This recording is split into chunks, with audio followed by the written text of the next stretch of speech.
Mabagal ang usad ng trapiko sa bahaging ito ng North Luzon Expressway. At kung mapapansin po natin, makikita natin sa parting ito na may kapiling na siyang iba.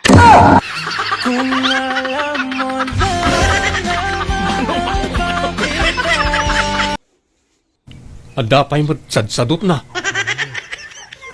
Di payaglutaw. Manganlat pagaliston na.